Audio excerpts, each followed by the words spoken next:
Yo, what's going on, everybody? Hope all is well. So, today I'm very excited. I have a guest on today's episode, and just as much as I love her, I'm sure you all are going to love her as well after you hear what she has to say. Her name is Danita Young. She is a neuro linguistic programming coach. She can help you overcome your anxiety and much more without the use of medicine. So today she's going to share a little bit about her journey with you and give you some nuggets you need that's going to help you rewire the way you think and also share her avatar with you as well. So Danita, welcome to Fast Forward Mindset Motivation. The floor is yours. Thanks so much for having me. I appreciate You're it. welcome. Glad to Yeah, have you. I love the fast forward too, like skip past all the bullshit and just go right to the Hey, point of. thank you for saying that because that's exactly what it is. It's because our life we live on rewind in our Mhm. mind, right? In all your tragedies, your childhood traumas, all the bad stuff just seems to recycle. And it's like, okay, fast forward to that bullshit and get to the real happy life. And so I'm Mhm. glad you pointed that out. Thank you. Yeah, I do because there's actual recent studies that are coming Mhm, out that actual talk therapy by going back and reliving our past traumas is actually doing more harm than good because mhm, by actually having to bring our subconscious back into that place, we're reliving the experience, and that's our emotional body that we're pulling ourselves back into those places, and that's not healing. And so a lot of people think that we have to go back and rehash the past and dig up all of this uncomfort when actually it's the opposite. One of my favorite quotes has been mhm, that healing is actually not about having to become strong enough to endure more pain and mhm, more sadness and more grief in our life. And if anything, it's actually healing is being able to allow the joy, the peace, the easy, the simplicity back into our life, which can be really hard for some of us that are used to struggle and mhm, chaos and abandonment and neglect and all these things. Our brains are going into that survival, what's familiar, rather than the joy and the peace. And so it's interesting when people say we get in our own ways. It's 1,000% true, and it's mhm, a part of our brain that's just clicked on that we don't know what that switch is. And as soon as we know what that switch is, and that's what I want to bring to you guys today, is a lot of neuroscience you're going to get from today. I'm going to do a lot of subconscious from, like you said, the NLP.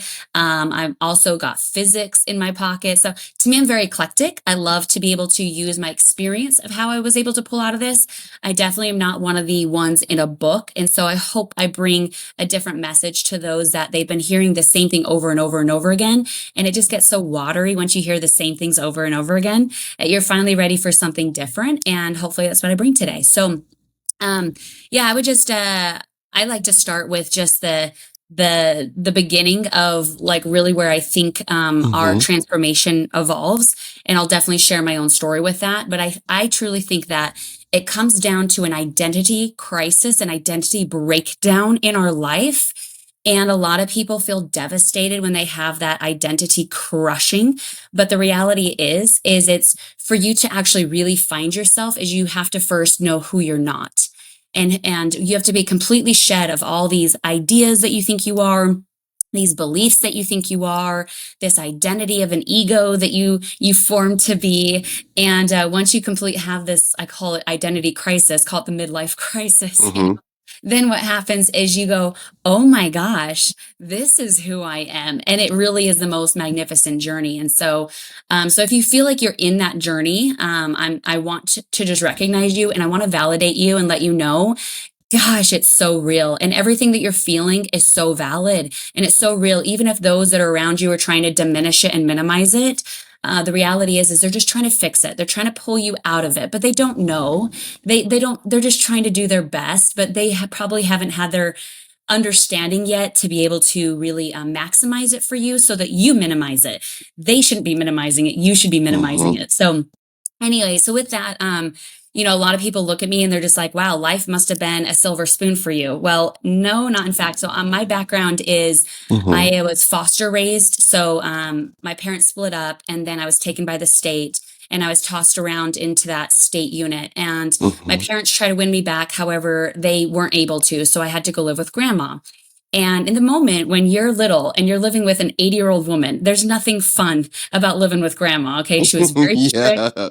She was very Yeah. mean. She was very Mm-hmm. like cut to the point. And now I look back and say, oh my gosh, like so grateful I had that really strict version of grandma in my life. And but going up, I had a lot of limiting Mm-hmm. beliefs, a lot of I'm not good enough, I'm not worthy enough, I'm not smart enough, I'm not capable enough. That was just my identity that I came into of society's beliefs that Mm-hmm.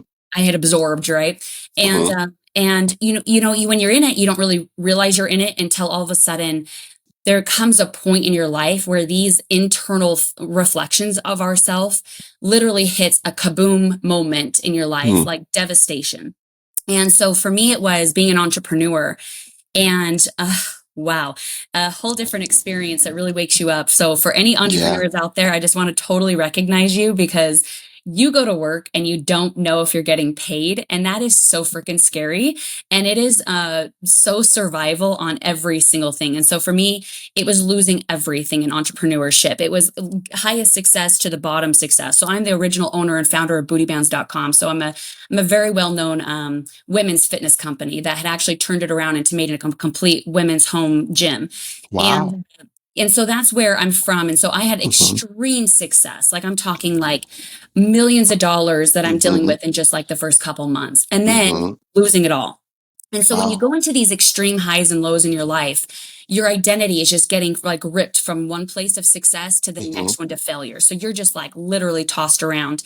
And so in that moment is the first time I hit what's called depression. I never had depression before, even Mm-hmm. though had my life, what it was, I never had hit it until this moment of being an entrepreneur. And in depression, you think when you hit rock bottom that that's the end. No, no, no. There's definitely a basement to rock bottom. And that was where I went into suicidal thoughts. That was Wow. the thought, they Mm-hmm. call it intrusive thoughts, where you start thinking of things and you're just like, oh my gosh. Like I remember just like staring at a tree and being like, God, why can that tree survive, but I can't? Like, why can somebody be happy, but I can't? Like, so I started really pulling into this very low place. And when you're in that place, it's not a good place because you're either like sink or swim. Like it really is. Like God's not saving you, family's not saving you, your friends aren't saving you. Like they can try, but Mm-hmm. ultimately you have to save yourself. And so that was so I was stuck there for quite some time. I would say it was a good 8 years experience. Probably 4 years was the most devastation, was of homelessness, 24 hours away from bankruptcy, losing everything possibly in my life. Had to sell my car, sell my house, take out my 401k, like just completely anything just to kind of like stay afloat and stay alive. Mm-hmm. And I remember it just got to a point where I was like, do I buy wine or do I buy food? And I was like, I'm buying wine. Like it was so bad. I just wanted Yeah. the pain. And so now I understand why people end up escape Mm-hmm. and extremes in their life. They literally just Mm-hmm. want to tune out to not deal with it. And I totally understand that. And so from that experience is where you lose yourself. So if you feel like you're a pile of mush with a blanket wrapped around you, well, perfect. You're in what's called the butterfly chrysalis stage. Mm-hmm. Literally, a caterpillar has to break down completely into mush with a cocoon wrapped around it in order for it to hit the transformation phase. So if that's where you feel right now in your life, I'm letting you know you're right on track. It's exactly where you should be. And so that's where I felt was definitely a pile of mush until eventually what happens is you start to learn that in the most simplest way that I can put this is we're either living a contracted version of ourselves through our energy and what we're putting out into the world, or we're living an expanded version of ourselves. There's no other way. We're either contracting or we're expanding. Now, some people may call it negative positive. Some people may call it fear and love. Some people may call it past versus future. Whatever word you want to describe, everybody's saying the same freaking thing. It's just being able to simplify it for you. So Mm-hmm. if my message today comes across to somebody where it just goes, oh, that's the word, right? So I might say a word today that registers with you, even though you've been hearing the same message day in, day out from either your church or from your grandma or from physics or from a neuroscientist or from your counselor, whatever it is, we're all saying the same freaking thing, but I'm just going to really simplify it for those. So I'll stop right there and just kind of see, James, how are you feeling so far with where we're at? Hey, I'm feeling really well. And one thing that you called out that I want to make a point on, you said you felt like you're at the bottom of the barrel, right? And you were Mhm. asking God, why me? Why can't I bloom like a tree bloom? Right. And I love that you shared that, because based on particular races in this world, based on your ethnic background, some people, African Americans, I'll just say, feel like that, hey, we feel like we're at the bottom of the barrel because of how we look. But I'm like, that's not, color has nothing to do with it. So I'm glad you said that, because this is my point I want to make, is that it doesn't matter what color, what race you are, what your background is.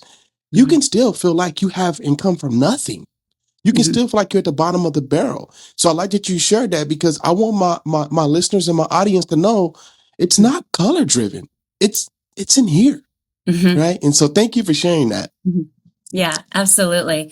No, thanks for pointing that out too, because I think it can be a very contracting journey when Mm-hmm. we become victim to our color, victim to our where we live, or victim. Mm-hmm. I mean, really, we could have anything be it. But the reality is nobody's coming down and going to change your color, right? Nobody's going to Right. come down and say that. Comes back to the point of Mm-hmm. we have to do the internal work in order to get to that expansion, Yep. because we do see that whatever we've been given in our life, we can also see that we can look at the people that do have color that actually Mm-hmm. live an expanded life and are able Mm-hmm. to out approve otherwise, Right. right? When we Yeah. look at much of a broader perspective, is Mm-hmm. where we really do have more control. But contracting energy makes it so we become very narrow focused. And that Mm-hmm. narrow focus is where we become fixated on the problems and the limitations in our life. And it really it's a dark spiral. Mm-hmm. It just sucks us Yep. down. Right? So things such as I hear when I speak to people, they go like, why me? And I'm like, well, that question is not going to lead to anything good. So Yeah. like our Yeah. brains are really freaking powerful. It's like literally a ball and a dog. If I throw a thought of negativity, Mm-hmm. that dog is going to go chase it, just like my brain's going to go chase that Yep. thought. Oh And so it yeah. truly does start with the thoughts that we give our brain. Are we being curious and open and broadening our perspective, or are we literally pulling ourselves down? I'm stuck like this forever. Well, then Mm-hmm. we're going to be right. You will be stuck like that forever. And so that's just the nature of honesty and truth with this whole game. Yeah. So yeah, where I'm going to start as far as the shift then is one of my favorite quotes, and Albert Einstein is the one that really helped me a lot pull out Mm-hmm. of this, because I do come from a spiritual background. However, Okay. the spirituality lost a lot of its umph in my life because it was Mm-hmm. so repetition that Right. eventually started getting watery. And so I Mm-hmm. started losing the grasp of like what these things called faith and hope and all this type of stuff. And so it wasn't clicking until Mm-hmm. I heard a little bit of some different words. And by coming into the physics world of Albert Einstein, I was like, oh, that's what spirituality is saying, but this is more science driven. So that makes sense. There's a little bit more of a Mm-hmm. connection there. Yeah. So one of my favorite quotes by Albert Einstein, I have several, but this one is, it says, the measure of intelligence is one's ability to change. Mm, Mm. That's yeah. heavy. That's heavy. And so, we are constantly always like comparing ourselves in this world of intelligence, but I truly believe that those are listening right now that have a desire inside of them to want to shift into something that's different. That's powerful, you guys. And so just that desire alone just shows your measure of intelligence of the desire of wanting, because not everyone has the capability to change. There's actually studies that show 92% of people stay stuck and only 8% of people actually change. So for those that are listening, I just want to really highlight you and say, great job for going down the transformation journey, because it is so freaking scary. It feels like you're jumping off a cliff totally into the unknowns, into the abyss. You have no idea where you're going. But when you do get on the other side, you go, why didn't I do this sooner? That's what everyone says, Yeah. That's what everyone on their deathbed at like 80, 90, 100 years old says. Yeah. I didn't let fear stop my life, right? Like they always Yep. say, like, don't let yourself get in your own way. Oh yeah. Um, anyway, so yeah, now the transition out, I'm going to just walk you through a couple steps that I am able to simplify how I went from a complete contraction in my life to a utter expansion in my life. And you can actually feel that. You should Mm-hmm. probably feel my frequency on the call, because we are all energy, and Mm-hmm. you should actually be able to feel if I am bullshitting or not. So Yeah. there's an intuition that we Mm-hmm. can connect to actually connect. So here's what I ended up uncovering, that if you imagine two columns, and one column is, call it unhappiness, stuck, miserable, wherever you're at in your life, okay? And then the other version is happy. expanded, powerful, like whatever, right? So just think of the two opposites there. What happens on the stuck side is there's what you're a lot of people think they're resisting against like the devil or something like this. Well, if that's the case, then we really become powerless. And so what I actually found is there's a lot in our brain that's actually holding us back. And so once we're able to go to these three parts of the brain, it takes the survival mechanism off and allows us to start to thrive. So here's the three parts of the brain. The first, just this is educational, no steps yet. Okay, I'm just educational background. Okay. The first step is going to be our basal ganglia. So basal ganglia is a part of the back of our head that loves the familiar. It wants to keep us in the past. So you're working against something that is literally trying so hard to keep you the same. So recognize that for a moment, okay? The second component of our brain that's in the survival mechanism, same area, is going to be our amygdala. And our amygdala is our fear center. This is everything that goes shoulda, woulda, coulda. What if that happens? Oh no, the worst thing possible is going to happen from this scenario. That's your amygdala, okay? And all it's trying to do is just trying to protect you. It's trying to keep you small because it thinks that's safe. Okay, good. Okay, so that's the second component. The third component is going to be your RAS, or otherwise known as the reticular activating system. And this is where it is our filter, our programming, our framework that we have come into this world with. This is where we're like, I am smart or I'm not smart. I'm beautiful, I'm not beautiful. I'm capable, I'm not capable. All of that is developed in our framework, okay? And in our reticular activating system.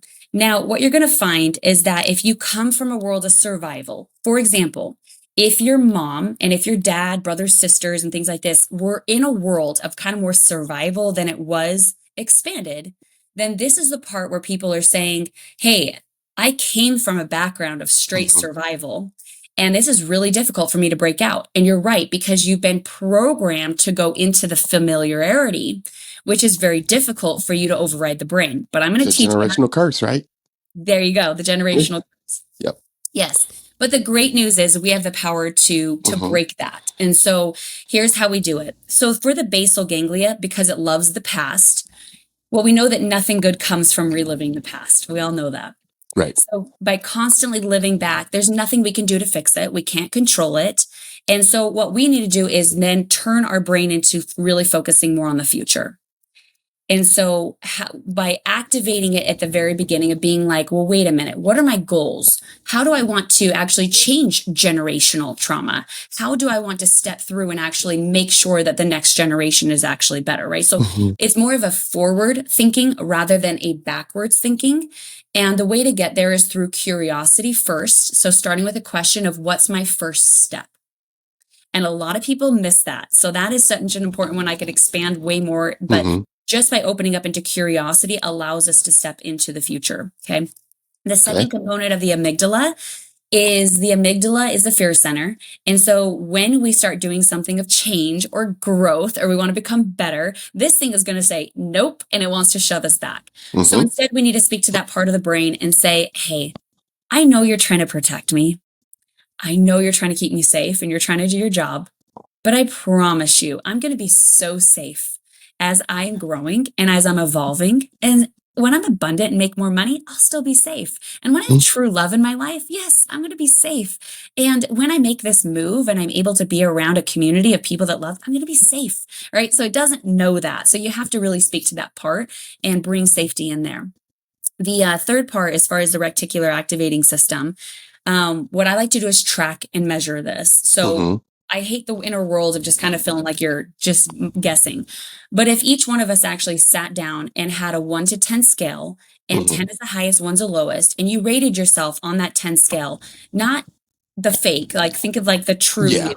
If I were to say like, how would you rate yourself on feeling good enough? Well, if you write down a 1, 2, or 3, then you might be struggling with probably drug addiction, alcoholic addiction, some sort of like addiction, because those beliefs are really freaking low. Now, if you're sitting more in like, oh, my beliefs more like kind of like a 6, 7, or 8, well, you probably have had some work done. You probably have done some self-development already. However, you still feel like no matter how hard you work, you can't seem to get the things you want in your life. Things start slow. So really the secret is you are a 10. You're a 10 across the board with smart and intelligence and capable and all these things. However, you don't believe it. You've come into a world thinking you've learned to be something, but actually when you go back and really look at it, you'll see, wait a minute, that was their issue, not my issue. Mm-hmm. So you get to give that back and it gives you your power back. Okay. So that's how you Nice. work through the reticular activating system.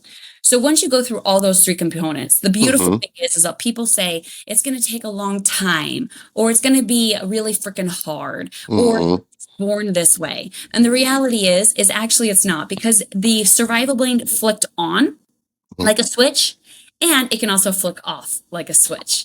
And that's the beauty of how powerful and how fast this transformation can be. Mm-hmm. Is the only word that breaks through depression, anxiety, hopeless, helpless, trapped, stuck. The word is expansion. That's it. That's it. And, Wow. and as soon as you know that that's the antidote, then you've got the power back. Yeah. I love that. That is great. Hey, and hey, to all my listeners, just so you know, Danita says I'm a 10. So I'm a 10. No, I love that aspect though, because we have to think that we're better than how we feel that we are. Right? Because if we continue to think I'm nothing, I'm never going to achieve anything, guess what's going to happen? It's what's exactly going to happen. Right? And my favorite mantra, Danita, is positive thoughts produce positive results. Right? We think positive, we see positivity, we live positivity, and through positivity, you open up this whole new, brand new world for yourself. Mm-hmm. So I like how you explained the 3 different parts of the brain, because that gives you a whole different aspect of what's really going on. Right? Mm-hmm. I love that part that you shared that piece. Yeah, absolutely. I'm here for it. And I just want to show you that, like, when you are able to separate yourself and realize that there's parts of your brain that literally are holding you back. Well, then you go, oh my gosh, when you start to understand those and give it the right metrics it needs, or the right tools it needs, when that flicks off, boom, you're into thriving, and it's phenomenal. Okay. So what you just said there was so important. Positivity breeds positivity. And that's actually in physics, you guys. Like energy attracts like energy. It literally becomes a magnet. It's not philosophy. It's straight physics. You guys, it is as real as gravity is real. And that's why I really needed physics to pull myself out of this, because I really needed to understand something a little bit more than spirituality. And so as soon as I started learning the neuroscience and the physics with this, oh boy, did it click for me. So you said something really powerful, and I just want to point this out, because some listeners might be like, but James, I'm trying so hard to be positive. It's so freaking tough. I'm just going to touch a piece on that for those that are like, they're trying. Okay. So if you imagine a box and you put a line down the middle, and you see that we're either in like a this or a that way of thinking, call it like black, white way of thinking. What happens is we get really stuck in just 2 options in our life. It's either like negative or positive. I can do it. I can't do it. That's a lot of just how our brains are formed, as we're only thinking in two aspects. And so for somebody that, I'll give you an example, a story of this. So I worked with this gentleman, just signed him up into my program, and he comes in and he goes, Danita, I just can't overcome this PTSD. I've been like this for 20 something years. And I said, well, then you're going to be right. And he's like, I just paid you and you just told me I'm going to be broken. And I was like, dude, yes, if you keep telling yourself that you can't overcome the PTSD or can't overdo anything, well, what's going to happen is you're exactly right. You won't be able to. There's no way that some entity is going to come down and all of a sudden shift your life. It's not going to happen. And so he goes, well, but when I tell myself that I can overcome this PTSD, it feels like a lie.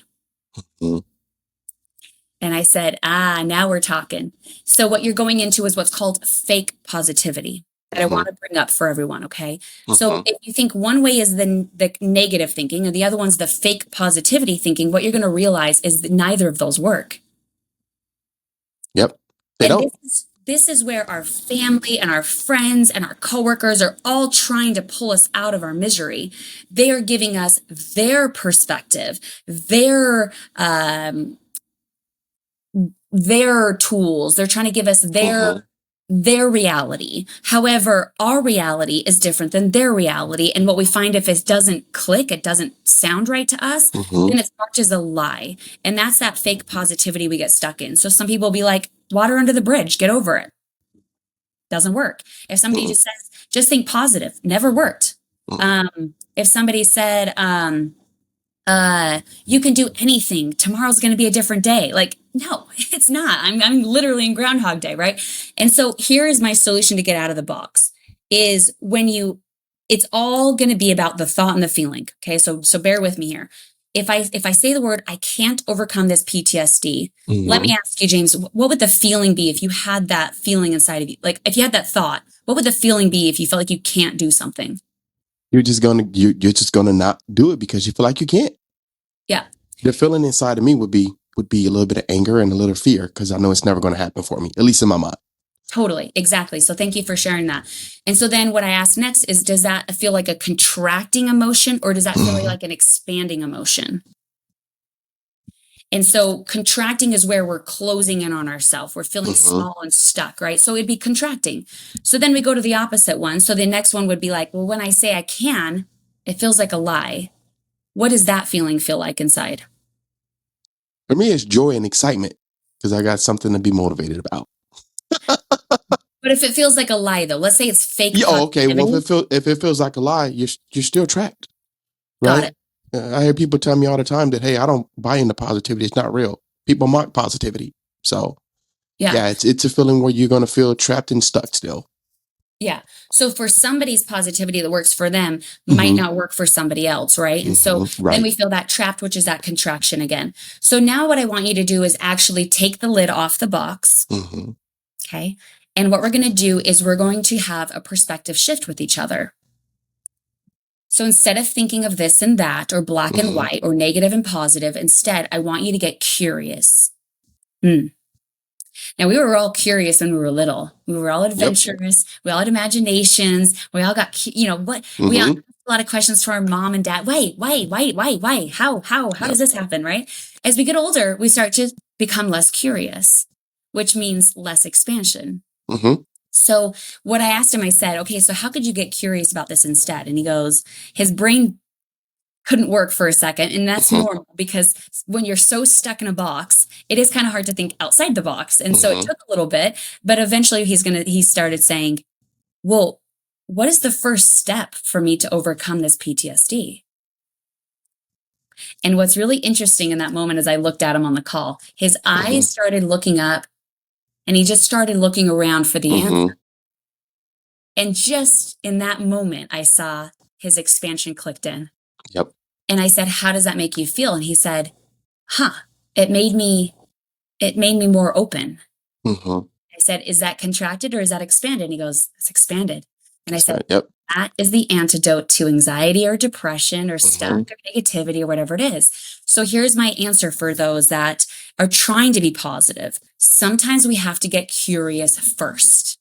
Okay. So hit the curiosity. After you hit the curiosity, then positivity starts to happen. So hopefully that helps. That helps a lot. That helps a lot. When I went through my transformation, that's what it was. It was curiosity first. I had to figure out what it was that was holding me back from being happy, enjoying life, being excited and motivated. Once I nailed that down, I was like, okay, I know the problem.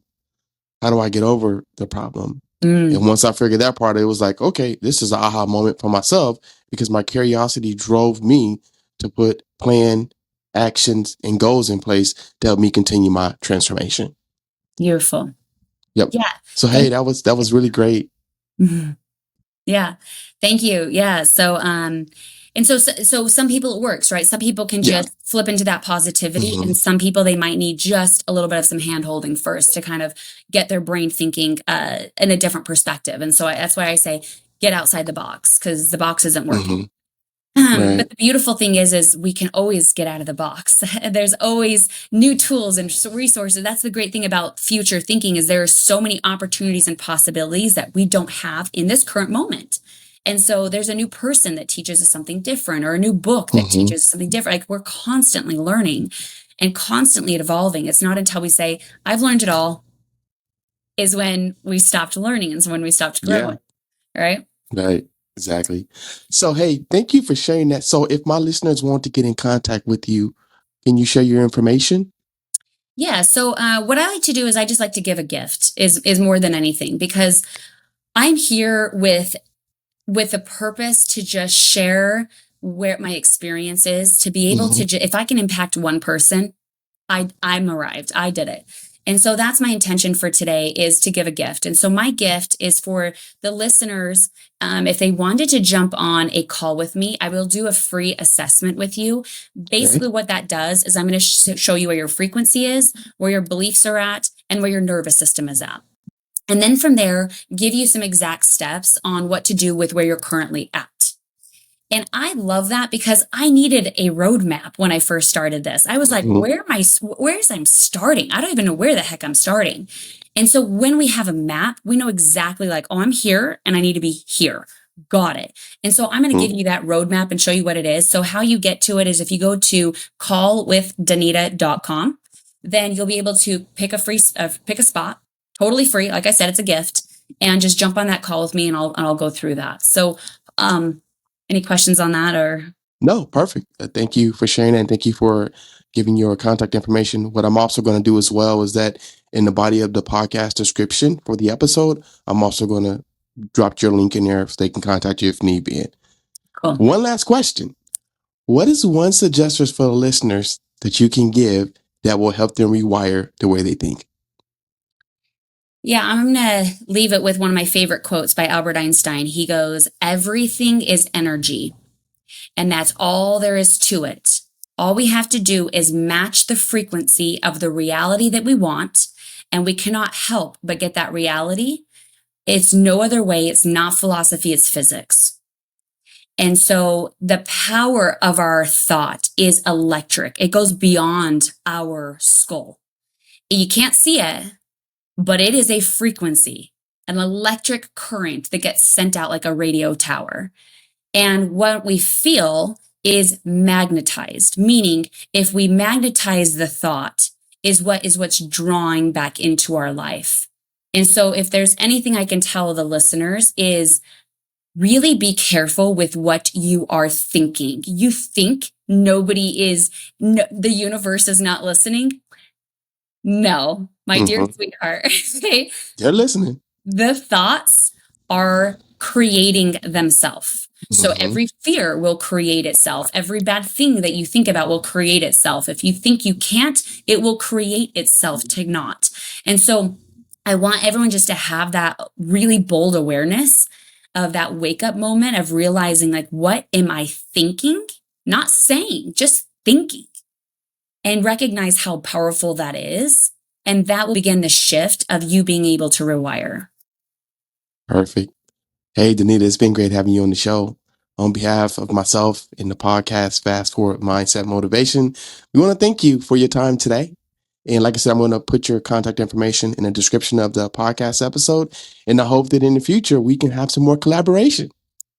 I love it. Well, thank you for having me on. And I really appreciate you creating a podcast like this so it can help inspire rewiring and that transformation, which is the true intelligence for people, is being able to change. So thank you.